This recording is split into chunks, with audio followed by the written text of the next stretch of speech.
সোমবার বিধানসভার বিরোধী দলনেতা শুভেন্দু অধিকারীর নেতৃত্বে বিজেপি পরিষদীয় দলের সদস্যরা এদিন বিধানসভার বাইরে বিক্ষোভ দেখান। এরপর বিজেপি সদস্যদের নিয়ে শুভেন্দু অধিকারী বিধানসভার বাইরে এক সাংবাদিক সম্মেলনও করেন। মাসে 5 বছর হবে, 4 বছর হবে, একদিনও পুলিশ মন্ত্রী তথা স্বরাষ্ট্রমন্ত্রীকে আগে বৃহস্পতিবার ছিল আসেননি, এখন সোমবার আজকে আসেননি।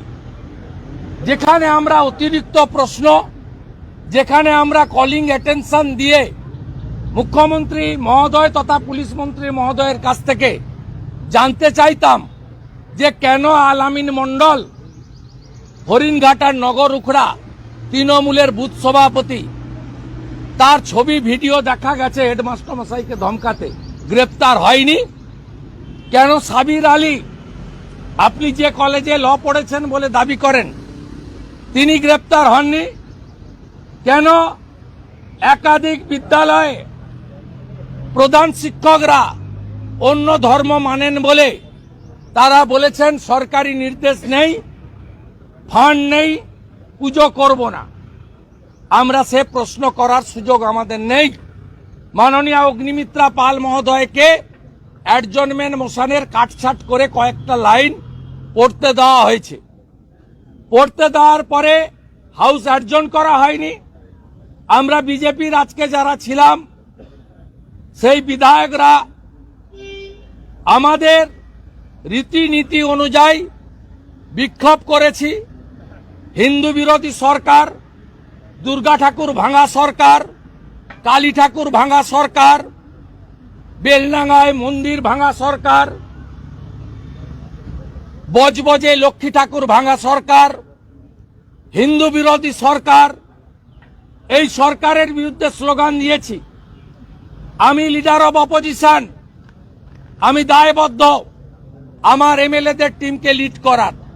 আজকের বিজনেসকে আমরা অগ্রাহ্য করেছি, টুকরো টুকরো করেছি ছিঁড়ে, এবং আমরা সেটা উড়িয়ে দিয়ে 10 মিনিটের বিক্ষোভ করে বাইরে বেরিয়ে এসেছি। তারপরেই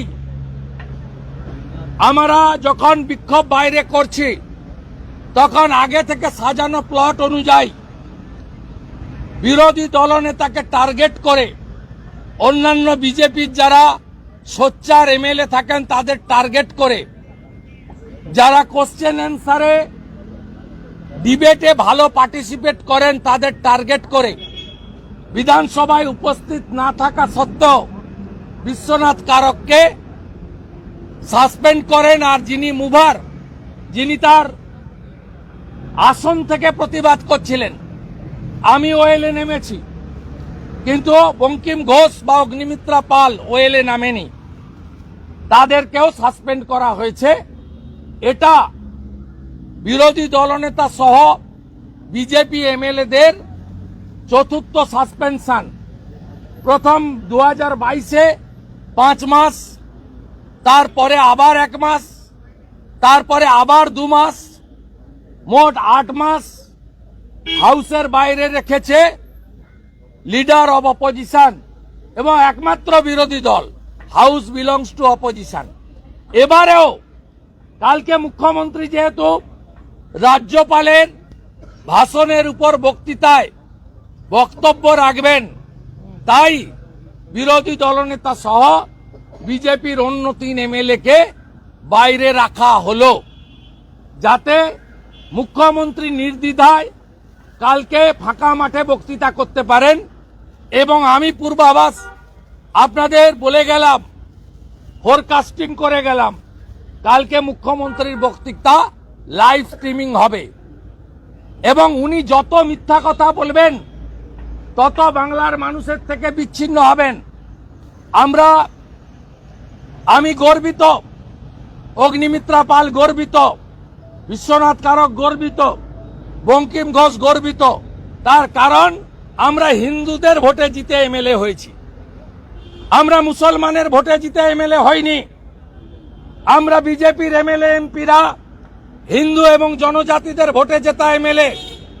হিন্দুদের জন্য বলতে গিয়ে আমাকে 1 মাস বাইরে রেখেছে। সরস্বতী পুজো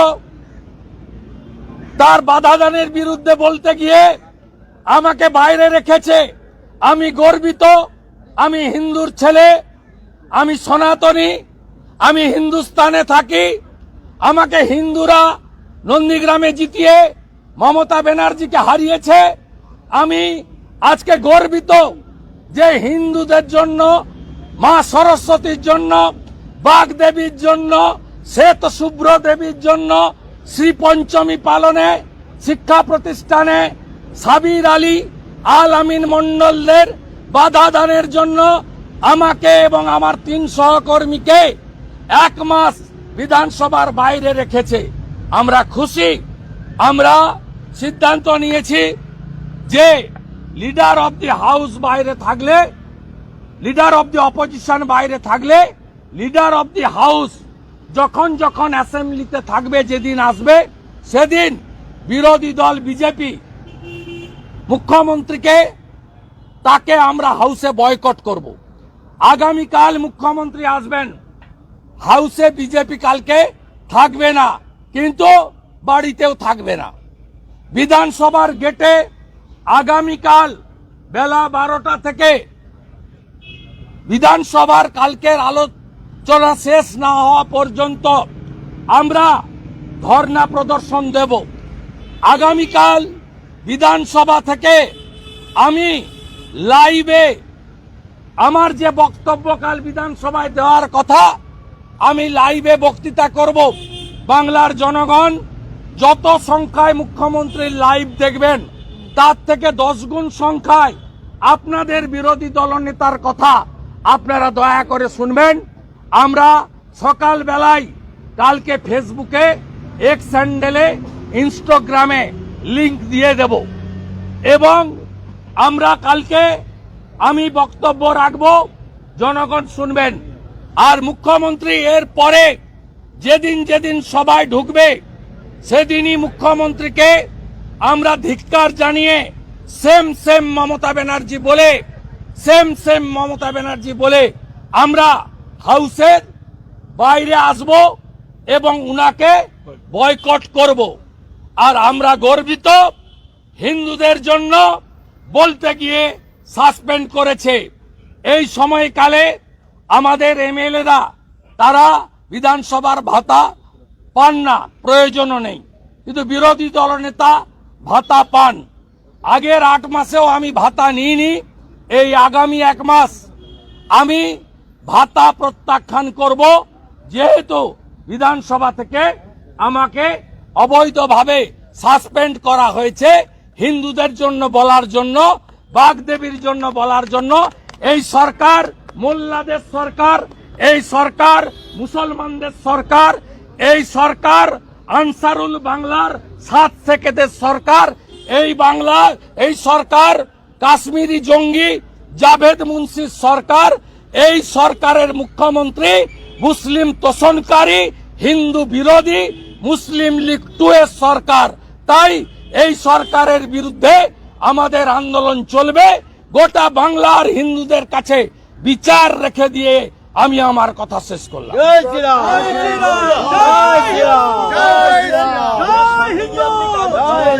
এটা এমন একটা ব্যবহার যে ব্যাপারটা অশোভনীয়। কি ব্যবহার বলছেন? কি ব্যবহার? কাগজ ছুঁড়ে ফেলাটা। কাগজ কেউ ছোড়েনি, বিজনেসকে ছিঁড়ে ফেলেছি। বিজনেস মানি না। হাউস আটজন থাকবে। সরস্বতী পুজোয় বাধা কেন? কোর্টে কেন যেতে হয়েছে? জয়েন্ট সিপিডিসি কে কেন যেতে হয়েছে? র্যাব কেন দাঁড় করাতে হয়েছে? এর উত্তর চেয়েছি। This is the part of democracy. এই হাউসে তৃণমূল অপোজিশন ছিল 2001 থেকে 2011, করেনি। মমতা ব্যানার্জি নিজে এসে ভেঙে দিয়ে গেছে। তিনি হাউসের কেউ নন, বিধানসভা ভেঙে দিয়ে গেছেন নিজে। পার্লামেন্টে মুখে ছুড়ে মেরেছিল। পার্লামেন্টে সোমনাথ চ্যাটার্জিকে চাদর কাগজ ছুড়ে কে মেরেছিল দেখেননি আপনারা? আজকে আমাদের করছে। একটাই কারণ, হিন্দুদের পক্ষে বলা যাবে না। একটাই কারণ, উনি কাল বলবেন বিরোধী দলনেতা এবং তার কলিগরা যাতে বাইরে থাকে। উনি সমালোচনা শুনতে চান না, কারণ এই সরকার চাকরি দিতে পারেনি, শিল্প আনতে পারেনি, আইন শৃঙ্খলা তলানিতে পুলিশকে ক্যাডারে পরিণত করেছে এবং সর্বোপরি হিন্দু বিরোধী সরকার। একটা বিষয় যে চুক্তিভিত্তিক কর্মচারী রয়েছে তারা দীর্ঘদিন ধরে তাদের বেতন পাচ্ছে না। প্রশ্নের তো উত্তর দিতে পারেনি। ফুটা সরকার এই বাজেটেও বলেছে 1 লক্ষ কোটি টাকা ঋণ নেব। এই বাজেটেও বলেছে, গতবারে 91,000 কোটি টাকা ঋণ নিয়েছে। 7 লক্ষ কোটি টাকা ঋণ হবে যখন বিদায় নেবে 2026-এ। 2026-এ যেদিন বিদায় নেবে এই সরকার ফিশারির কোশ্চেন ছিল, আমাকে স্কোপ দিয়েছিল অ্যাডিশনাল কোশ্চেন করার। আমাকে বীরভূমে 36 জন ফিশারির কন্ট্রাকচুয়াল এমপ্লয়ি তারা পাঠিয়েছেন, তারা 6 মাস বেতন পান না। যারা স্টেট ফিশারিজ ডেভেলপমেন্ট কর্পোরেশনের এমপ্লয়ি গোটা পশ্চিমবঙ্গেই পাচ্ছে না, 6 মাস ধরে বেতন পাচ্ছে না। বলছি ট্রেনের যে সমস্যাগুলো দেখা যাচ্ছে এই প্রয়াগকে কেন্দ্র করে, আসানসোলে কোথাও মহারাষ্ট্রের এই ঘটনাগুলো, এটা আমি কিভাবে দেখি? যথেষ্ট ব্যবস্থা রেল নিচ্ছে, আরপিএফ নিচ্ছে, কিন্তু আমাদেরও সচেতন হতে হবে, বোথ সাইড। গোবিন্দবাবু, আপনি ছুটে গিয়েছিলেন সরকারের দিকে, এই অভিযোগ করলেন ছুটে গিয়েছিলেন সরকারের দিকে। কি ছুটে বসে যাবো নাকি? আমার পা আছে তো, হেঁটে বেরিয়ে আসছে। ছুটেই তো যাব, স্পিকারের কাছেই তো আবেদন করব, অর্জন করুন। সরস্বতী পুজোয় বাধা কেন আলোচনা চাই? এই অপদার্থ স্পিকার মুখ্যমন্ত্রী পুলিশ মন্ত্রীকে একদিন আনতে পারেন না কোশ্চেন অ্যান্সারে, বড় বড় কথা বলার স্কোপ দেবেন। উনি বলছেন কলিং অ্যাটেনশনে করবেন অগ্নিমিত্রা পালকে, কলিং অ্যাটেনশন দেওয়ার স্কোপ কোথায়? পুলিশ মন্ত্রী প্রায় 4 বছর, পুলিশ মন্ত্রী একদিন এসেছে, আগে বৃহস্পতিবার ডেট ছিল, এখন সোমবার, পুলিশ মন্ত্রী আসেন না। পুলিশ মন্ত্রী আসেন, দায়বদ্ধ আছে, খোঁজ রাখেন লুকিয়ে চুরিয়ে, কখন আমরা নেই তখন এসে ঢুকে পড়ে। বাংলাদেশের নির্বাচন এত ভয় কেন? 220 না 25 জন আছে তো, আমরা তো 60-65টা লোক, এত ভয় কেন? আনম্যাচ নাম্বার, তারপরেও এই লুকাচুরি কেন? এই স্পিকার অ্যাডজনমেন্টের উপরে 10 মিনিট আলোচনা দেয়নি। যেদিন ভেজিটেবিলের প্রাইস হাইক নিয়ে আমরা এনেছিলাম, উনি আজকেও মুখ্যমন্ত্রী নেই, পরিষদীয় মন্ত্রীকে দিয়ে তিনি তো বলতে পারতেন যে গভর্নমেন্ট এই অ্যাকশন নিয়েছে। আপনি জবাব দিয়ে কোথায় করবেন? আমরা গর্বিত, হিন্দুদের ভোটে জিতেছি, হিন্দুদের জন্য বলতে গেছি। মা বাগদেবী যে আমাকে বিদ্যা দিয়েছে, যার জন্য নাম লিখতে পারি, পড়তে পারি, যার জন্য মাস্টার ডিগ্রি পেয়েছি, সে বাগদেবীর অপমান, তার বিরুদ্ধে প্রতিবাদ করতে গিয়ে বের করে দিয়েছে মুসলিমদের সরকার, মোল্লাদের সরকার, মমতার সরকার। রবিবার সকালে ব্যান্ডেল রেল কোয়ার্টার ভাঙতে আসা ঠিকা শ্রমিকদের তাড়া করে সেখান থেকে তাড়িয়ে দেন চুঁচুড়ার বিধায়ক অসিত মজুমদার। এরপর সোমবার সকালে রেল কোয়ার্টারগুলির বিদ্যুৎ সংযোগ বিচ্ছিন্ন করে দেওয়া হয় রেল কর্তৃপক্ষের তরফে। তারপরেই বিকেলবেলা ব্যান্ডেলে পূর্ব রেলের অ্যাসিস্ট্যান্ট ইঞ্জিনিয়ার গৌতম ঘোষের সঙ্গে দেখা করেন চুঁচুড়ার বিধায়ক অসিত মজুমদার। সেখানে প্রায় ঘণ্টাখানেক রুদ্ধদ্বার বৈঠক হয় তাদের। এরপর বাইরে বেরিয়ে এসে সাংবাদিকদের প্রশ্নের উত্তরে বিধায়ক অসিত মজুমদার বলেন, আমরা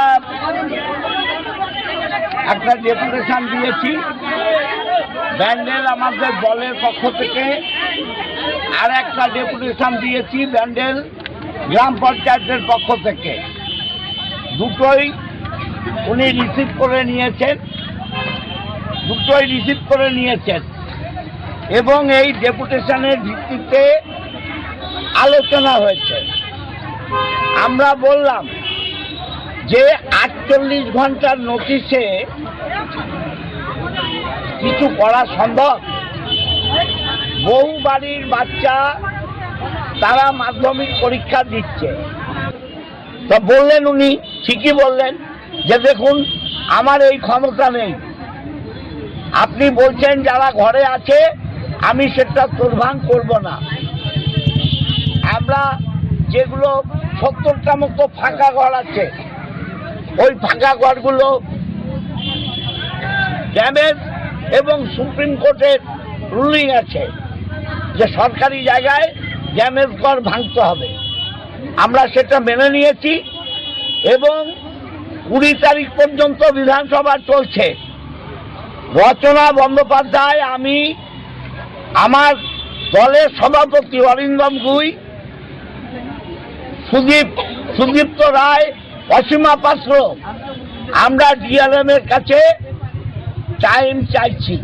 কারণ এই সমস্যা শুধু চুচুড়ার নয়, একদম উত্তরপাড়া টু পান্ডুয়া এই সমস্যা আছে। আমরা আলোচনা করব। আমরা বিজেপির এই স্বৈরাচারী নীতি, তার বিরুদ্ধে বাংলা সরকার কাউকে উচ্ছেদ করলে তার জন্য পুনর্বাসন দেয়। যে ঘরগুলোতে লোক আছে সেগুলোতে আপাতত হাত বেড়া দেবে না। যেগুলো ভ্যাকেন্ট আছে 70টা ঘর ভ্যাকেন্ট আছে, সেই 70টা ঘরে ওরা হাত দেবে এবং সেটাও ধীরে। কিন্তু এরপরেও যদি যে কোয়ার্টারে বসবাস করছে সেগুলো যদি ভাঙতে যায়, লড়াই হবে। বলে দিয়েছি, মেয়েদের প্রত্যেকের হাতে কাটারি আছে, বটি আছে, খুন্তি আছে, কুড়োল আছে, থালা আছে, বাটি আছে, তাই নিয়ে প্রতিবাদ হবে। হবে তো? আইন হাতে তুলে নেবে মেয়েরাই? অবশ্যই অবশ্যই। 40 বছর যারা রয়েছে সিআরপিসিটা পড়বেন। সিআরপিসিটা আছে হিউম্যান রাইট। সেই হিউম্যান রাইট রেল যদি কার্যে ভেঙে দেয় তাহলে হবে, যা হবার হবে। ব্যুরো রিপোর্ট, সংবাদ 24। এদিন মাধ্যমিকের ইতিহাস পরীক্ষা দিতে যাওয়ার সময় সাপের কামড় খেল বেলগাছিয়া বিবিএস স্কুলের ছাত্র চয়ন সব্বর। এরপর তাকে তড়িঘড়ি ধনেখালি প্রাথমিক স্বাস্থ্যকেন্দ্রে ভর্তি করা হয়। সেখানে বিএমওই স্যারের তত্ত্বাবধানে এবং তার যেখানে সিট পড়েছিল সেই গুরাপ আরকে ইনস্টিটিউশনের প্রধান শিক্ষক মনতোষ চন্দ্রের সহযোগিতায় ধনেখালি প্রাথমিক স্বাস্থ্যকেন্দ্র থেকেই সে তার 4র্থ দিনের ইতিহাস পরীক্ষা দিল। পরে এ বিষয়ে চয়ন জানায়, তুমি এবার মাধ্যমিক পরীক্ষা দিয়েছ? দিচ্ছ তো? হ্যাঁ। কি হয়েছে? তুমি হসপিটালে কেন? এই সাপে কামড়েছে তাই। সাপে কামড়েছে? কোথায় সিট পড়েছে তোমার? গুরাপ। গুরাপ কোথায়? গুরাপ স্কুলে। কি নাম? চয়ন সব্বর। গুরাপ কোন স্কুলে সিট পড়েছে? আর কে ইনস্টিটিউট? আচ্ছা। আর তুমি কোন স্কুলের ছাত্র? বেলগেছিয়া। বেলগেছিয়া? কোথায়? বেলগেছিয়া। বেলগেছিয়া। তো সাপে কোন পায়ে কামড়েছে? পা পায়। বা পায়ে? এর কি পরীক্ষা চলাকালীন কামড়েছে না বাড়িতে কামড়েছে? চলো। হ্যাঁ, এমনি রাস্তা। বাড়িতে কামড়েছে না তোমাকে পরীক্ষা দিতে গেছে সেখানে কামড়েছে? বাড়িতে। বাড়িতে। স্যার, আপনার যে ইনস্টিটিউট, এই ইনস্টিটিউটের নাম কি? গুরাপ আরকে ইনস্টিটিউশন।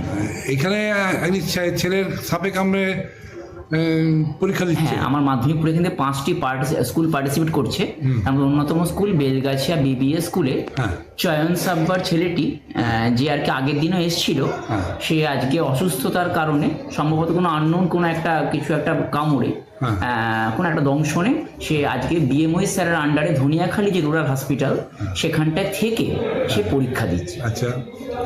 এবং এর জন্য আমি আপনাকে অ্যাসিওর করতে পারি, স্কুল পরীক্ষা কেন্দ্র হিসাবে অবশ্যই প্রশাসনের প্রত্যক্ষ সহযোগিতায় আমি সবাইকে ধন্যবাদ জানাই। এই কারণে সকাল থেকে পরীক্ষার শুরু থেকে একদম শেষ পর্যন্ত যাতে ছাত্রটি নিশ্চিন্তে নিরুপদ্রবে খুব ভালোভাবে পরীক্ষা দিতে পারে তার ব্যবস্থা করা, এবং আমার যে কনসার্ন টিচার তার মাধ্যমে একদম প্রশ্ন উত্তরপত্র পৌঁছে দেওয়া থেকে শুরু করে এই শেষ বেলায় সেটি আবার রিসিভ করে অবশ্যই আর্ম পুলিশের সহযোগিতায় আবার কমপ্লিট করা প্যাকিং, যাতে আমি সব পরীক্ষা কেন্দ্রের হয়ে সেটিকে বর্ধমানে আমি স্থানান্তর করতে পারি। সবটুকুনি করতে পেরেছি অবশ্যই পরীক্ষার্থীর সাথে, কিন্তু প্রশাসনকে আমি জানাবো অজস্র ধন্যবাদ। গুরাপ থানাকে বলছেন? গুরাপ থানাকে আমি ধন্যবাদ জানাই, এবং আমার সঙ্গে জেলা প্রশাসনের থেকে শুরু করে ফোনে কথা হয়েছে, আমি এটা অফিসিয়ালি রিপোর্টও করেছি, প্রত্যেকেই সহযোগিতা হাত বাড়িয়েছে। গুরাপ থেকে প্রবীর বসুর রিপোর্ট, সংবাদ 24। এদিন হলদিয়ায় ভারতীয় মজদুর সংঘের উদ্যোগে শ্রমিক সমাবেশে যোগ দিয়ে তমলুকের প্রাক্তন সাংসদ দিব্যেন্দু অধিকারী নিয়োগ দুর্নীতিতে তার নাম জড়ানো নিয়ে সাংবাদিকদের প্রশ্নের উত্তরে বলেন, উচ্চ আদালতের নির্দেশে সিবিআই তদন্ত করছে। যদি প্রমাণ হয় যে সাজা দেওয়া হবে তা তিনি মাথা পেতে নেবেন। যে সেখানে একটা সুপারিশপত্র আপনার তরফ থেকে যে গিয়েছিল নিয়োগ দুর্নীতি প্রাথমিকের ক্ষেত্রে, এই বিষয়টা সম্পূর্ণ বিষয়টা মহামান্য উচ্চ আদালতের তত্ত্বাবধানে কেন্দ্রীয় তদন্তকারী সংস্থা করছে। যা বলার কেন্দ্রীয় তদন্তকারী সংস্থাই বলছে। জগন্নাথ চট্টোপাধ্যায়কে গতকাল আপনি একটা আইনি নোটিশ পাঠিয়েছেন হ্যাঁ। ফেসবুক পোস্টে, হ্যাঁ। এই বিষয়টা ব্যক্তি জগন্নাথ চট্টোপাধ্যায় একটা কথা লিখেছিলেন, যেটা আমার মনে হয়েছে আমার সম্মানহানি হয়েছে। আমি আইনি নোটিশ দিয়েছিলাম আমার আইনজীবীর পক্ষ থেকে। উনি তার শুভবুদ্ধির উদয় হয়েছিল, উনি 2 ঘন্টার মধ্যে তার পোস্ট উইথড্র করে দিয়েছেন। এবং গতকাল আমার সাথে আমাদের রাজ্যের সভাপতি সম্মানীয় ডক্টর সুকান্ত মজুমদার কথা বলেছেন। আমার এই চ্যাপ্টার নিয়ে আপনারা আর বিশেষ করে জল ঘোলা করার চেষ্টা করবেন। তবে একটা বিষয় সেটা হচ্ছে যে বিভিন্ন সমাজ মাধ্যমে বিভিন্ন রকম ভাবে বলা হচ্ছে বা বিভিন্ন জায়গা থেকে বলা হচ্ছে যে শুভেন্দু অধিকারী যেহেতু নিয়োগ দুর্নীতির বিরুদ্ধে রাস্তায় নেমে প্রতিবাদ করছে, আমিও বলছি তো, আমিও নিয়োগ দিব্যেন্দু অধিকারী নামটাকে সামনে রেখে আপনাকে একটা কথা বললাম, প্রমাণ যদি হয় দিব্যেন্দু অধিকারী তো অত বোকা নয়, গলায় দড়ি দিয়ে ঝুলে পড়বো এ কথা বলতে পারবো না। আমাকে যে সাজা ভারতবর্ষের সংবিধানে প্রদত্ত সাজা, বিএনএস নতুন আইনে যে সাজা দেবে সেই সাজা মাথা পেতে দেব। আপনি কি কোনো সুপারিশ করেছিলেন? আমি কোনো মন্তব্য করব না, সবটাই অতীত হয়ে গেছে। আর বাকি যা বলার কেন্দ্রীয় তদন্তকারী সংস্থা বলবে এবং মহামান্য উচ্চ আদালত গোটাই মনিটর করছে। মহামান্য উচ্চ আদালতের মনিটরিং যে কেস চলে সেখানে আমার মন্তব্য করার শোভা পায় না। আপনার যেটা আগেও আপনি বললেন যে আপনি যে সাংসদ ছিলেন বা সেইটা পরিচয় তুলে যে কোনো আন্দোলনে আপনাকে ডাকলে আপনাকে সেখানে পাওয়া যাবে। সাংসদটা বড় জিনিস নয়, মানুষ পদের লোভে কি রাজনীতি করে। আজ আমার পদ নেই, তা বলে আমি মনে করবো না আমি ভারতীয় জনতা পার্টির একজন কার্যকর্তা। সেখানে তো বিরোধীরা একটা ভাবে যে যেহেতু নিয়োগ দুর্নীতি সংক্রান্ত দিব্যেন্দু অধিকারীর নাম জড়িয়ে গেছে, সেই তারপরে তো আমি রাস্তায় ঘুরছি, বকছি দিয়ে ঘুরছি। ক্লিন চিট করার জন্য না না না, কোনো ক্লিন চিটের প্রশ্নই নেই। ক্লিন চিট কেন দেবে? যদি আমি সুপারিশ করে থাকি, কেন্দ্রীয় তদন্তকারী সংস্থা হাইকোর্টের মনিটরে গোটাটাই হচ্ছে। হাইকোর্টে যারা বিচারক, মাননীয় সম্মাননীয় বিচারক থাকেন, তারা কখনো আমাকে রিল্যাক্সেশন দেবেন না, সে যত বড় মাপের মানুষ হোক না কেন। অতএব এটাকে নিয়ে বেশি ঘাঁটবেন না। আপনারা ঘাঁটছেন, আপনাদের ওই সংবাদ তৈরি করা আর রস দিয়ে একটু মিষ্টির মতো করে খাইয়ে দেওয়ার অভ্যাস আছে। আমি হতে গেছি, আমি খুব খুশি। সংবাদের শিরোনামে ছিলাম না, গতকাল আবার আজকে দেখি প্রথম পাতায় আমার নাম। আমি খুব খুশি, এরকম যদি মাঝে মাঝে আসে আরো ভালো। এদিন হলদিয়ায় ভারতীয় মজদুর সংঘের এক অনুষ্ঠানে উপস্থিত হয়ে তমলুকের বর্তমান বিজেপি সাংসদ তথা প্রাক্তন বিচারপতি অভিজিৎ গাঙ্গুলি নিয়োগ দুর্নীতিতে সিবিআই এর রিপোর্টে দিব্যেন্দু অধিকারী এবং ভারতী ঘোষের নাম থাকা প্রসঙ্গে বলেন, সেই সময় তারা তৃণমূলে ছিলেন। তৃণমূলের উচ্চ নেতৃত্ব হয়তো তাদের জানিয়েছিল আমরা চাকরি বিক্রি করছি, কারা কিনতে চাও তারা নাম পাঠাও। সেই হিসেবে হয়তো তারা এই কাজ করেছিলেন, যার দায় তৃণমূল আজ এড়াতে পারে না। এবং তারা সেই সময় তৃণমূলে ছিলেন, বিজেপিতে থাকাকালীন তারা এই কাজ করেননি বলেও তিনি জানান। দায়িত্ব সামলেছেন, নিয়োগ দুর্নীতি মামলাতে আপনি একাধিক জাজমেন্ট দিয়েছেন এবং সেক্ষেত্রে যারা ভুক্তভোগী তারা কিছুটা আশার আলো দেখেছিল। তো সম্প্রতি দেখা গেল যে সিবিআই আদালতের যে চার্জশিটের সঙ্গে যে রিপোর্ট জমা দিয়েছে, সেখানে কারা কারা সুপারিশ করেছিল তার একটা তালিকাও তিনি দিয়েছেন। এবং দেখা যাচ্ছে যে সেখানে বেশ কয়েকজনের মধ্যে ভারতী ঘোষ, যিনি এখন বিজেপি নেত্রী রয়েছেন, দিব্যেন্দু অধিকারী, তারও নাম রয়েছে। এটা নিয়ে কি বলবো? এটা নিয়ে বলবো যে এখন থাকাকালীন তো তারা কোনো সুপারিশ করেননি। তারা সুপারিশটা করেছিলেন যখন তারা তৃণমূলে ছিলেন। তৃণমূলে বহু লোকই এই কাণ্ডটা করেছিল। কেন না, তৃণমূলের ওপর মহল থেকে এটা এসেছিল যে আমরা চাকরি বিক্রি করছি, তোমরা যারা যারা চাকরি কিনতে চাও তারা নাম পাঠাও। ঠিক আছে, সেটাকে ধরে নিয়ে তারা হয়তো করেছে। অনেকে অস্বীকারও করেছেন যে আমি এরকম কিছু করিনি। তো আমি অস্বীকারের দিকটা এক্ষুনি যাচ্ছি না। প্রাইমা ফেসি যদি আমি ধরেই নিই যে কেউ কেউ করেছিলেন, তাহলে তারা তৃণমূলের নির্দেশেই করেছিলেন। সুতরাং আজকে তৃণমূল বলতে পারে না যে তারা তো আজকে বিজেপিতে আছে। বিজেপিতে থেকে তারা কিছু করেননি। তৃণমূলের থাকাকালীন তারা যদি কিছু করে থাকেন তাহলে তৃণমূলের থাকাকালীনই করেছে। এই যে বিশেষ করে এতদিন আগে রিপোর্টটা জমা দেওয়া, এখন তোলা হচ্ছে, বিষয়টাকে সামনে আনা হচ্ছে। জগন্নাথ চট্টোপাধ্যায় তিনি ফেসবুকে একটা পোস্ট করছেন, আবার তাকে আইনি নোটিশ দেওয়া হচ্ছে, তিনি ফেসবুক পোস্টটা মুছে দিচ্ছেন। কোথাও কি ভেতরে এই যে সামনে নিয়ে আসা কারা সুপারিশ করেছিল, এর মধ্যে কি অন্য কোনো রাজনৈতিক কোনো চক্রান্ত বা এরকম বা এ সম্পর্কে আমি যতক্ষণ একটু বিশদে কথাবার্তা বলতে পারছি যারা এর সঙ্গে জড়িত তাদের সঙ্গে বা নেতৃত্বের সঙ্গে, ততক্ষণ আমার পক্ষে এই প্রশ্নের উত্তর দেওয়াটা খুব ইরেসপন্সিবল হয়ে যাবে। তাই আমি এই প্রশ্নের উত্তরটা এখনই দিতে পারছি না। তবে প্রশ্নটা থাক, উত্তরটাও তোলা থাক, পরবর্তীকালে যখন আপনাদের সঙ্গে দেখা হবে তখন আমি নিশ্চয়ই এটা ক্লারিফাই করব। দ্য ক্যানেল ক্লাব অফ চিনসুরার উদ্যোগে চুঁচুড়ার ইস্টার্ন গ্রাউন্ডে আয়োজিত হয়ে গেল 2025 ডগ শো। এদিনের এই ডগ শোর শুভ উদ্বোধন করেন চুঁচুড়ার বিধায়ক অসিত মজুমদার। এদিনের ডগ শোয়ে অসিত মজুমদার ছাড়াও উপস্থিত ছিলেন চুঁচুড়া পৌরসভার বিভিন্ন ওয়ার্ডের কাউন্সিলররা সহ বিভিন্ন বিশিষ্ট ব্যক্তিত্বরা।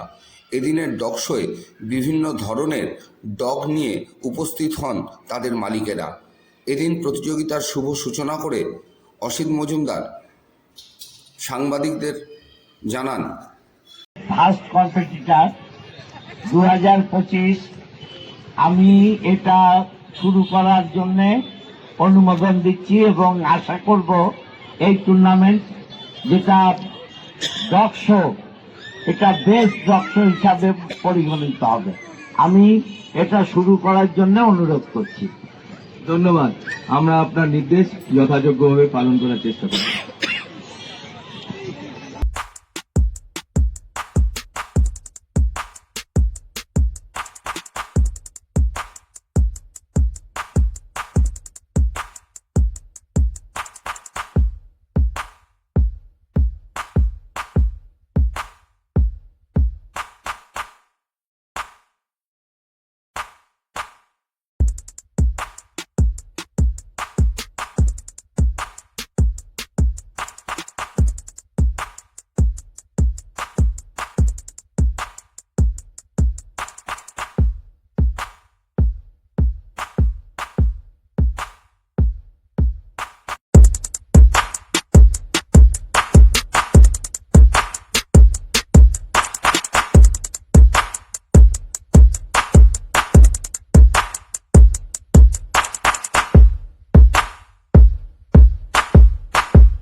আরামবাগ মহকুমার গোঘাট থানা এলাকার ভিগদাস পাওয়ার হাউসে WBACTCL এর সাবস্টেশন কোয়ার্টারে প্রায় 7টি কোয়ার্টারে নগদ এবং সোনার গহনা মিলিয়ে আনুমানিক 15 থেকে 16 লক্ষ টাকা চুরির ঘটনা ঘটল।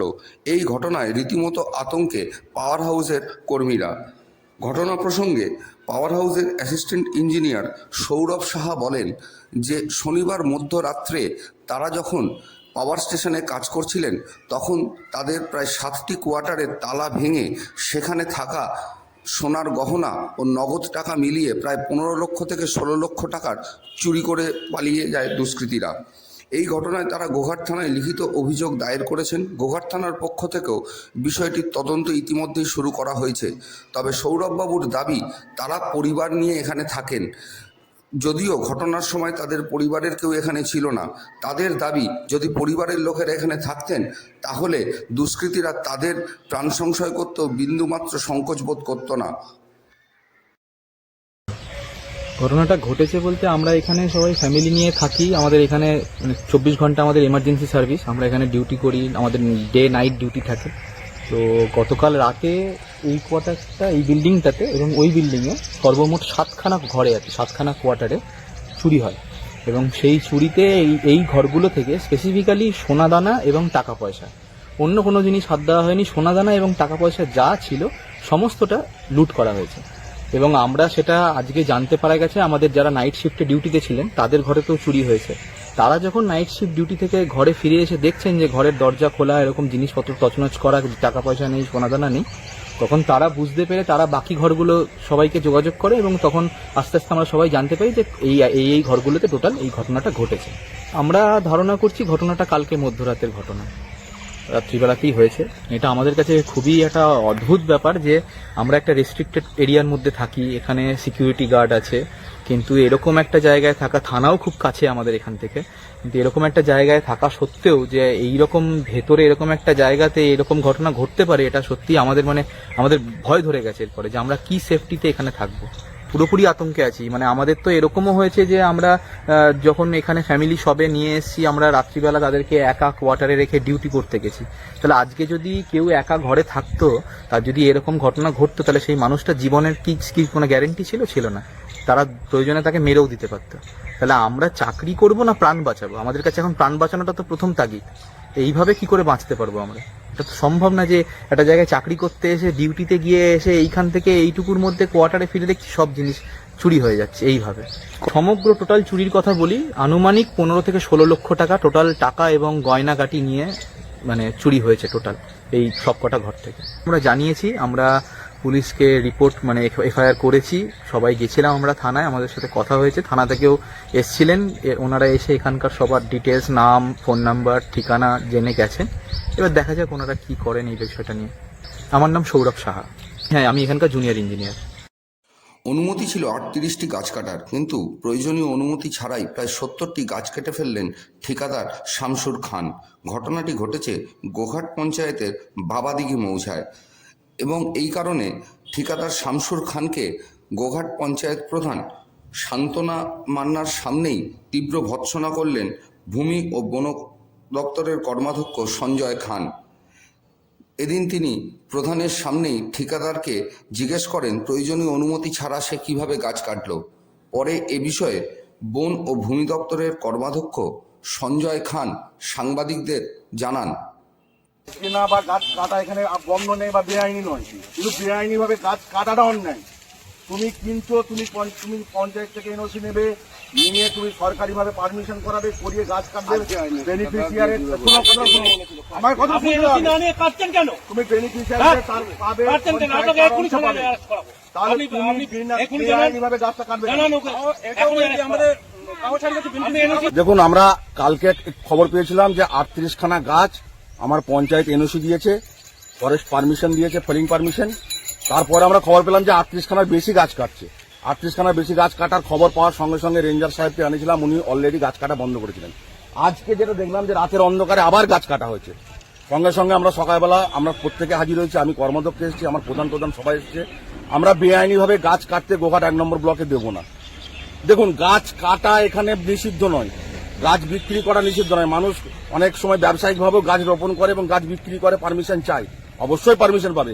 কিন্তু বেআইনিভাবে সরকারি সমস্ত কিছুকে বুড়ো আঙুল দেখিয়ে কেউ গাছ কেটে নিয়ে গাছ লুট করে নিয়ে যাবে।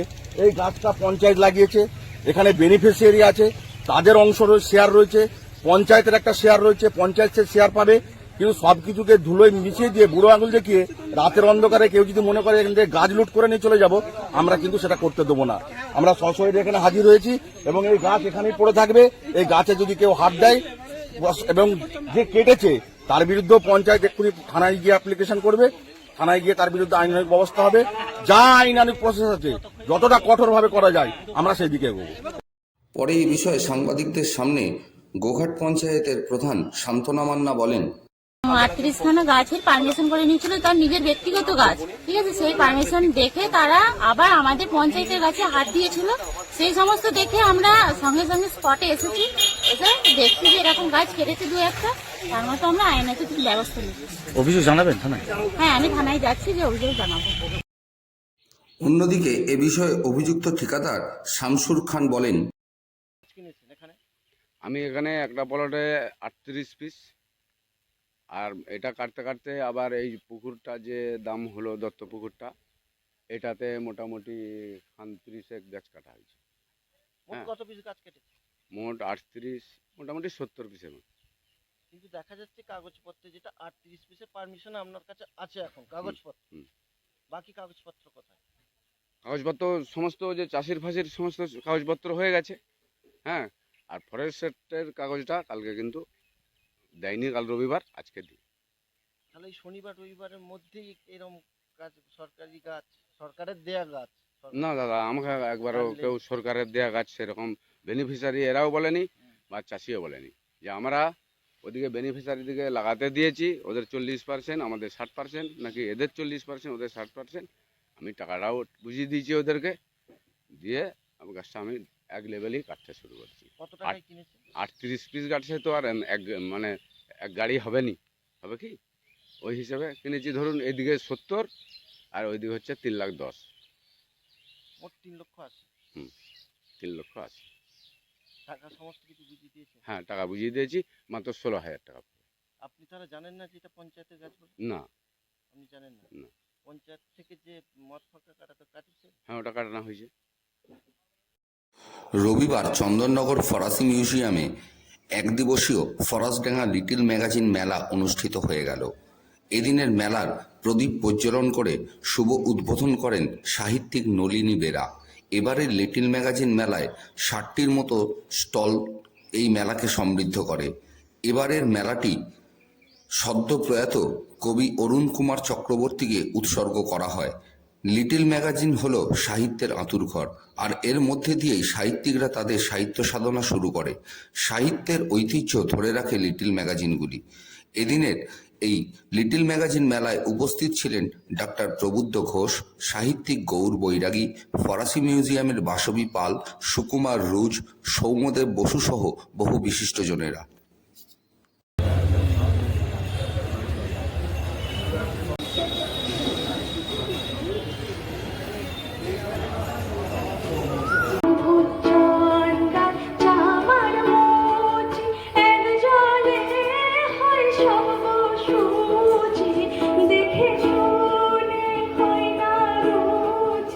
সাধারণ কবিতা এবং গানের রচয়িতা অরুণ চক্রবর্তীর নামে এই মেলার মঞ্চ উৎসর্গিত। লিটল ম্যাগাজিন নিয়ে বলতেই পারি অনেকক্ষণ ধরে, কিন্তু লিটল ম্যাগাজিন সত্যি সত্যি এমন একটা জিনিস, আমরাও লিটল ম্যাগাজিনের মধ্য দিয়ে উঠে এসেছি। লিটল ম্যাগাজিন এমন একটি, হয়তো কোথাও কোথাও ক্ষণজন্মা, কোথাও দীর্ঘদিন ধরে আছে, কিন্তু যে সাহিত্যের ঐশ্বর্যকে ধারণ করে উঠে আসে, যে বড় কাগজগুলো ওই রকম লেখা ছাপতেও ভয় পায়, যে লেখা সাহিত্যের বাঁক বদল করে দিতে পারে, এমন লিটল ম্যাগাজিন, সেই লিটল ম্যাগাজিন আমাদের অহংকারে। আজকে এই ফরাসডাঙ্গাতে বন্ধুরা মিলে যে লিটল ম্যাগাজিন মেলা শুরু করেছে,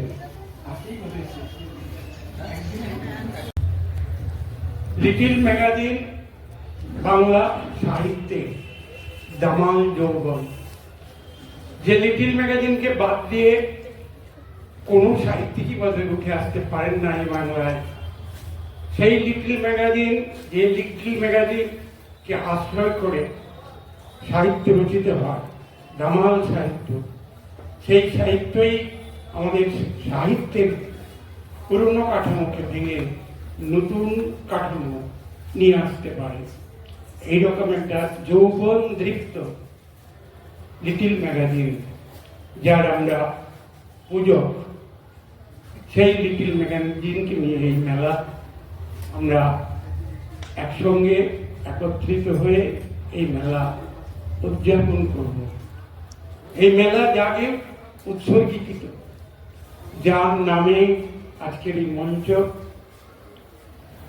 সেই দামাল কবি, যৌবনের কবি অরুণ চক্রবর্তী। অরুণ চক্রবর্তী, আমরা তাঁর লেখা যে গান শুনি। শ্যামল সেনের রিপোর্ট, সংবাদ 24। রবিবার চুঁচুড়ার পিপুলপাতি হুগলি মহিলা কলেজের শান্তশশী হলে সারাদিনব্যাপী ওয়েস্ট বেঙ্গল মাউন্টেনার্স অ্যান্ড ট্রেকার্স কনফেডারেশনের এক আলোচনা সভার আয়োজন করা হয়। এই আলোচনা সভায় 8টি সংগঠনের সদস্যরা উপস্থিত ছিলেন।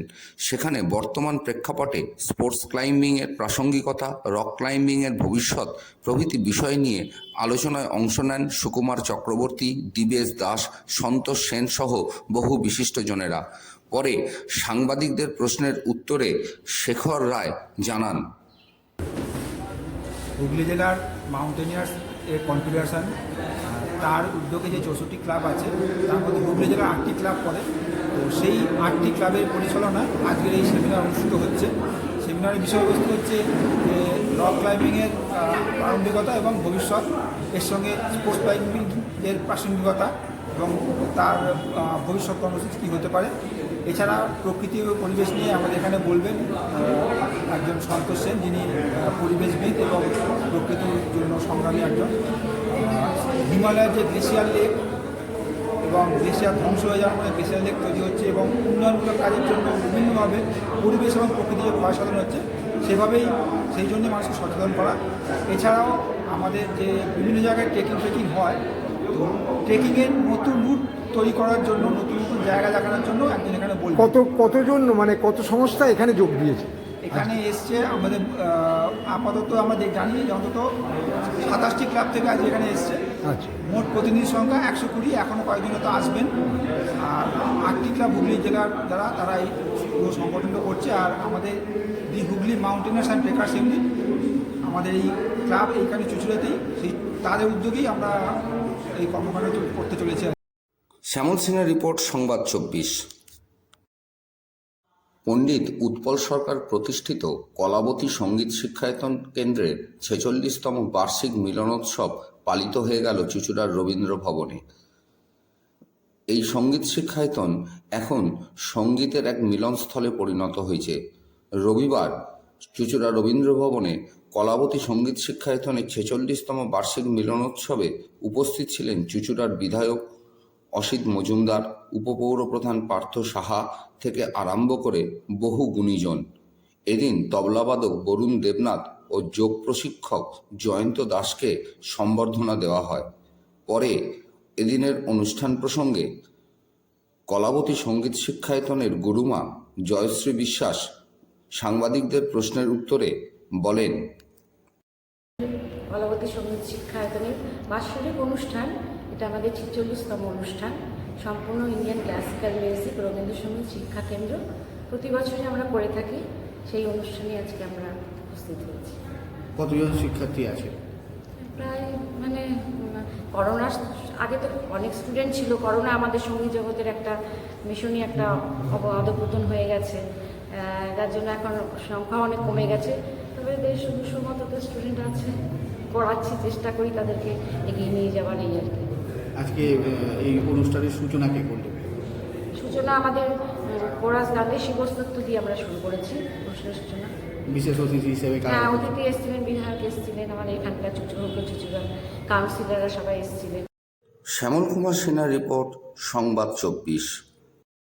বর্তমান সময়ে দাঁড়িয়ে সাম্প্রদায়িক সম্প্রীতির বার্তা দিতে অমিত রে ক্রিয়েশনের নিবেদন নয়নাটুয়া প্রযোজিত প্রবাদপ্রতিম অভিনেতা গৌতম হালদার অভিনীত ও পরিচালিত কবি জসিমউদ্দিনের ক্লাসিক অবলম্বনে নাটক সজন বাদিয়ার ঘাট অনুষ্ঠিত হতে চলেছে চুঁচুড়া রবীন্দ্র ভবনে আগামী 19শে ফেব্রুয়ারি।